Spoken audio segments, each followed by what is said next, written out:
Now. All right. Okay. So, anyways, what I wanted to do today, I think it's a little change from the schedule. I had harmonic progression, but I also like to get into non-chord tones so that we can do some analysis, and you can also see how the stuff about harmonic progression is reflected in the music. Okay. So, in your books, on page 113 are these two diagrams, and I know we went through the major one once before, musicianship, but we'll do both of them and kind of go over the general principles that are behind them, because that's what's important to remember really about these, the general principles behind harmonic progression. You know, the diagrams are nice and you can remember them and all their exceptions, and that's good. You know, I wouldn't knock it if you did, if you had them all memorized. But there's some basic ideas behind them that drive them, and those are probably even better to know. So, one of the principles behind movement from one chord to another in music is dominant to tonic, 5 to 1. And so, a lot of this is built on the approach of the dominant chord, the tonic chord. Remember we talked before, I think, about the overtone series. Did I go into that? Yeah, so when you play a note, like down here in bass clef, let's take C, there's actually a series of overtones above that. Okay? And so the first one is the octave, but the next one is the fifth above. And so acoustically, the fifth, the dominant related, the 5-note relatedness is really important in our Western music and our harmony. And so that's why the fifth relatedness of 5 to 1 is so important to us. Now the other big relationship is the leading tone relationship. And so that's why this chord is also there leading to 1. So you have sol to do. So if you're in C major, you have two main ways of approaching do. Sol to do or T to do. Those are your two big ways of getting to tonic. And so that's why these two chords end up going to 1. Okay, you've got fifth relatedness and leading tone. And we'll also find when we get into harmony 2, you'll find when you get into harmony 2, that these, when we do what are called secondary chords, chords outside the key, these are still important relationships. These still hold true, this relationship of dominant or leading tone relationship. Still hold true in harmony, and they come back again and again and again. Okay, so that gets us from 5 to 1. Oh, wait a minute. Also, before we leave this, let me just point out one other thing. So the dominant chord is like this, the 5 chord. And the leading tone chord is like this. And when you put those two chords together, you get the dominant 7th chord, which we'll get into later, but these two chords combined form this chord, which is probably the strongest approach to tonic that you can have. And there's some specialized ways of dealing with that, but I just wanted to point that out to you. So these are all really strong approaches to 1. So going 5 to 1, or going 7 to 1 is good. And then back to the next level, again, the basic relationship here is the way 2 relates to 5, because that's a fifth relatedness. So if we look in the key of C major, and we say, okay, here's my 5 chord. Well, the 2 chord is related to the 5 chord as the 5 chord is related to the 1 chord. Up a 4th or down a 5th, either one. But it's still, if you think in the key of G major, the dominant is D. And so the chord that's built on D is related to the dominant is to the tonic. So that's why 2 goes to 5, because of that fifth relatedness. Now the reason 4 is also in here is because 4 is very similar to 2. So this 4 chord shares 2 notes in common with the 2 chord. So they're really very similar. They sound a lot alike. And if you were to put, if you put a 2 chord in first inversion, and then a 4 chord, they really, you know, it's just this note, move down 1 note. They're really very similar. And so that's why either one of these can move to 5 or to 7, which 7 is maybe serving in this case as a kind of a substitute for 5 or 5, 7. So either one of these can have what we call a predominant function. These would be dominant pen chords. These are predominants, moving to 5 or to 7. And that's because of that fifth relatedness of the 2 chord, really. Then the reason there's this little arrow here from the 4 to the 2 is that, I should have put this the other way. If I had a 4 chord, and I just moved the top note up a step, 1 note, it would sound like the 2 chord. And then I could proceed on to the 5, let's say. And that's a very common chord progression. So that's why 4 can go to 2. But I would not specifically call it a chord progression. Okay, whereas 5 to 1 is a progression. That you really hear yourself moving somewhere. So when I play the chords 5 to 1, you hear it as harmonic motion. Whereas if I play something like that progression, I'm talking about the 4 moving to 2, it sounds like a change. You know, here's 4, here's 2, first inversion. But it's not like, it sounds more like an ornamented 4. You know, breaking the 4 is kind of changing a little bit. I'm morphing it a little bit. So even though they include this in the chord progression chart, I would not really call it a progression per se. And it's a possible movement from one chord to another, but it's not a big movement. It's not like 5 to 1, or even if I do a 2 chord to a 5 to a 1. In each one of those cases, you hear I'm on 1 chord. That's a 2 in first inversion, by the way. I'm moving to a 5. I hear a different chord, and I go to 1. I hear a different chord. Whereas if I move from 4 to 2, okay, you know, and then 5, and then 1. Does that make sense? Can you hear the difference? So, you know, I would say I take exception with the language of the book and them calling this a progression. It really isn't a progression. I would say it's like a morphing, a changing. It's almost like it has the same feel as like a cadential 6/4, like it's just sort of extending the chord. Exactly, yeah. It's just, you're just waiting for that next chord to come, you know, that's the progression. And then to go further on in this, the 6 goes to 2, again because of that fifth relatedness. So if we look at those 2 chords, just in reposition, here's 6, and here's 2, and they are 4 notes up, or again 5 notes down. So the reason that 6 moves to 2, moves to 5, moves to 1 is all because of fifths, and then it's almost like these other chords are along for the ride. You know, the 4 is along for the ride with the 2, and the 7 is along for the ride with the 5.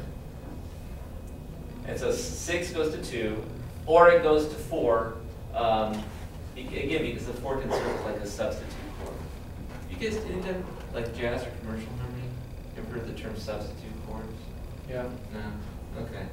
Yeah, a substitute chord is a chord that will work in place of the other one, you know.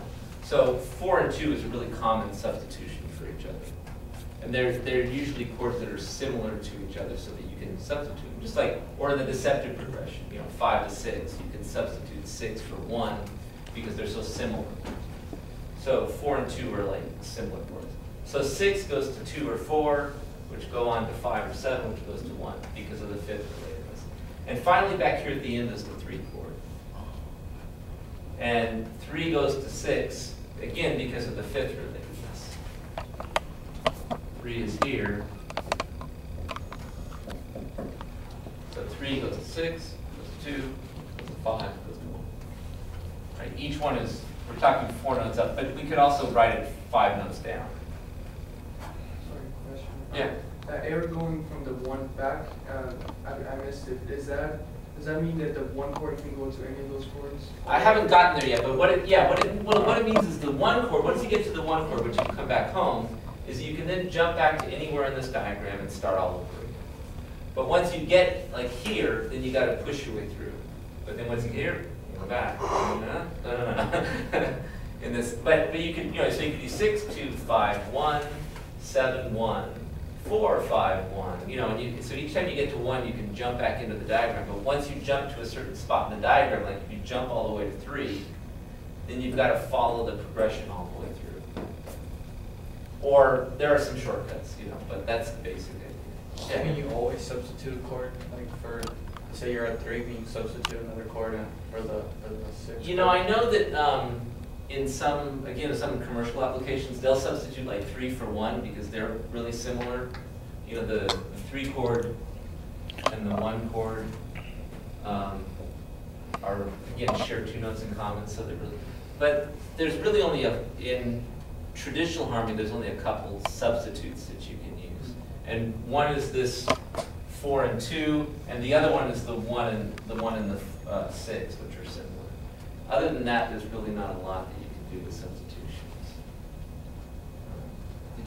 What harmony did you take?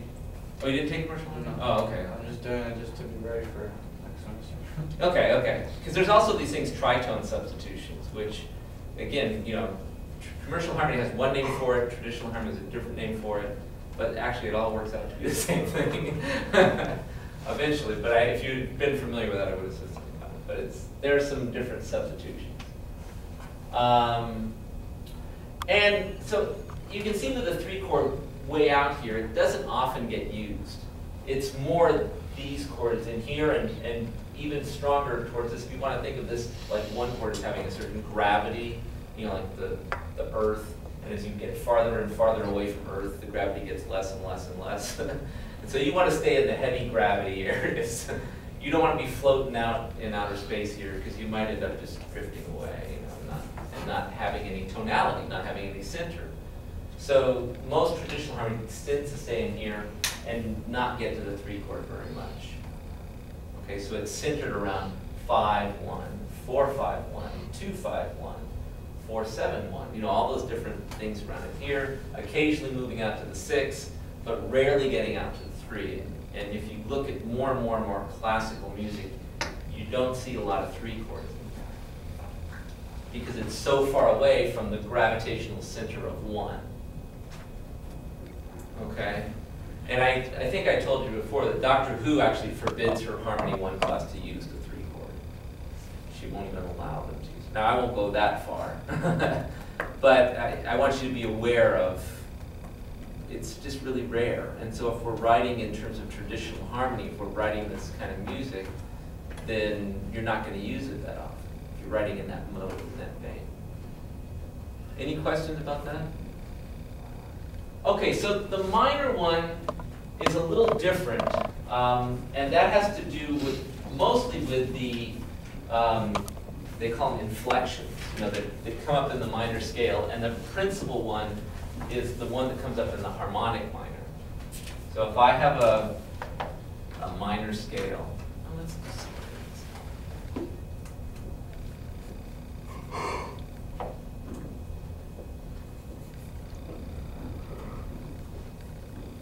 And I'm using the harmonic form, that means I'm going to raise the 7th step of the scale, right? So 1, 2, 3, 4, 5, 6, 7. B flat becomes B natural. Raise it up a half step. And that does 2 main things. One, so this chord, which without that natural would be a minor triad, right? It would be G, B flat, D. It would be a minor chord. But if I change that to a B natural and make it harmonic, then this becomes a major triad. And it actually has more power. The minor dominant doesn't have as much power to go back to the tonic as does the major dominant. Because it has a leading tone in it, right? It has this leading tone, this half step that leads us up to tonic. Without that, it's not quite as strong to our ears. So it gives me a major dominant, and it also gives me a 7 diminished, a leading tone triad there. Without those, I have a minor dominant, and I do have a major triad here, but it's not a major triad that's really related to the tonic. If you think again in C minor, and this is a B flat chord, B flat major chord, B flat major doesn't really relate to C.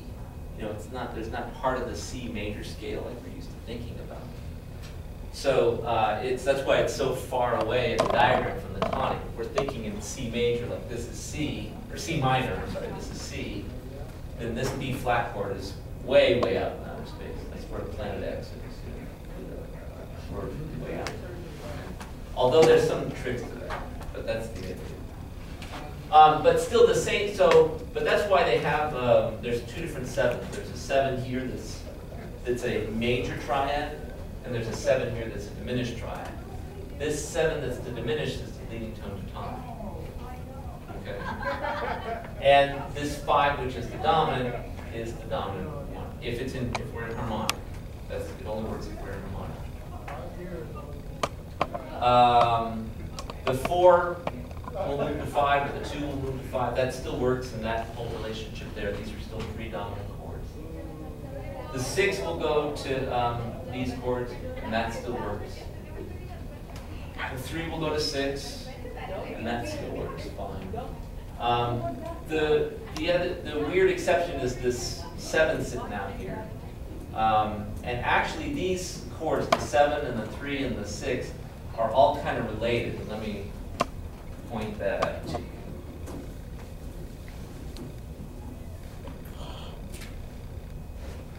So if I use that same key of C minor, and I put the 7 chord, and put the 3 chord, and put the 6 chord. Okay, we're talking about in C minor. Is that everybody okay with that? So in C minor, this is B flat D F. That would be the 7 chord without the harmonic alterations.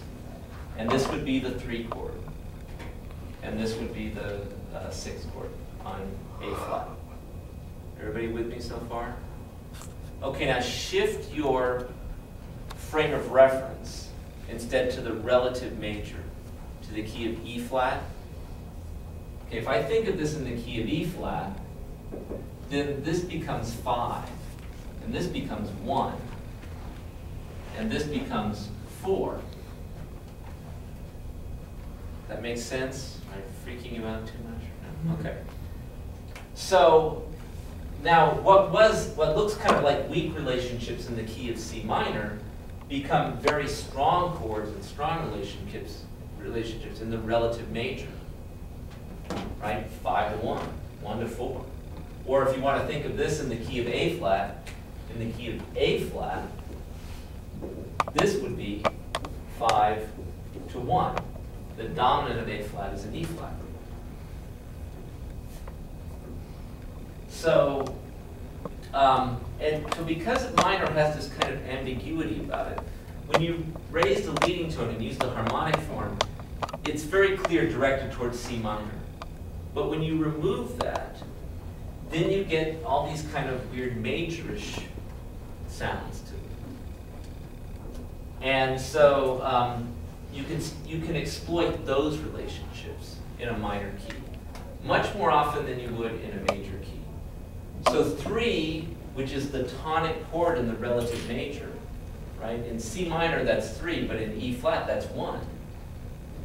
Comes up much more often in minor than it does in major, because that chord is part of the relative major, and you'll find that minor pieces slip and slide back and forth between major and minor. And they have this kind of B-cut, and it all hinges on that raised leading tone. So that's why the major diagram is slightly different. Any questions or problems or comments? All okay with that? Yeah. So in a minor mode, where should we use major 7? We can't go major 7 and then 1, but where should we use that? In the Major progression? 7? I Yes. don't understand. A major 7 chord? Uh-huh. Where Yes. should you use this one? Uh-huh. Oh, okay. Well, let me just say, for the most of the time in writing in minor, you're going to use the raised leading tone. You're going to use the harmonic form. And so therefore, you're not going to have much of an opportunity. Why do we have that? Well, hang on. But so especially at the beginning, if you're in a piece in minor at the beginning, since you want to establish the key, you're going to not have that chord. But later on, if you got to a 1 chord and you wanted to do something different, then you could start back here with the minor 7 and use that chord. Major 7. The major 7. So The major now- 7, and then work a little E flat majorish type of thing, and then progress on through. Is that Doing modulation?